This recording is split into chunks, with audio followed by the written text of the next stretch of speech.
इस वक्त बिहार की सियासत में उथल पुथल मची है।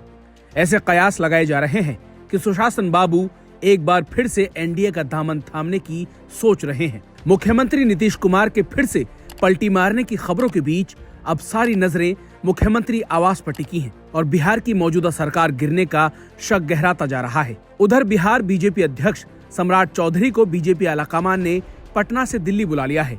मीडिया रिपोर्ट्स के मुताबिक देर रात दिल्ली में चौधरी की मुलाकात भाजपा के राष्ट्रीय अध्यक्ष जेपी नड्डा और गृह मंत्री अमित शाह से हुई। इस मीटिंग में बिहार की पूर्व डिप्टी सीएम रेणुका देवी और तारकिशोर प्रसाद भी मौजूद थे। केंद्रीय गृह मंत्री अमित शाह के आवास पर बैठक के बाद सम्राट चौधरी ने कहा कि इस बैठक में लोकसभा चुनाव की तैयारियों पर चर्चा हुई।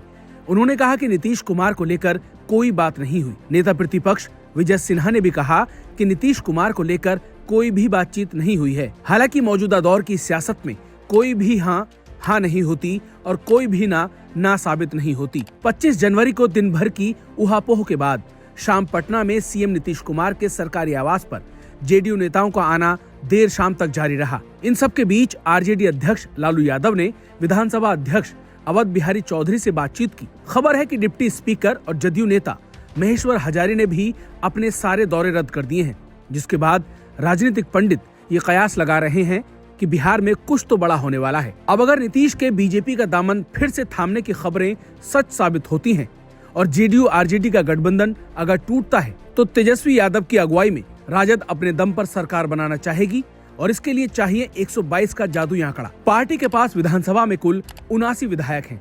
इसके अलावा उसे इंडिया ब्लॉक से कांग्रेस और लेफ्ट पार्टियों का साथ मिल सकता है। बता दें कि कांग्रेस के पास 19 सीटें और लेफ्ट के हिस्से में 16 सीटें हैं, यानी कुल मिलाकर 114 बनता है। बहुमत के आंकड़े से 8 सीट दूर लालू कैंप इन 8 विधायकों को जुगाड़ने में लग गया है। उसकी नजर जीतन राम मांझी की पार्टी हम के 4 विधायक, एआईएमआईएम के 1 विधायक और सुमित सिंह के रूप में 1 निर्दलीय विधायक पर है। इसके अलावा भी पार्टी को 2 और विधायकों की जरूरत पड़ेगी। 243 विधायकों वाली बिहार विधानसभा में बीजेपी के 78 विधायक हैं, जबकि जीतन राम मांझी की पार्टी हम के 4 विधायक भी उसके साथ हैं। ऐसे में एनडीए का संख्या बल 82 पहुंचता है।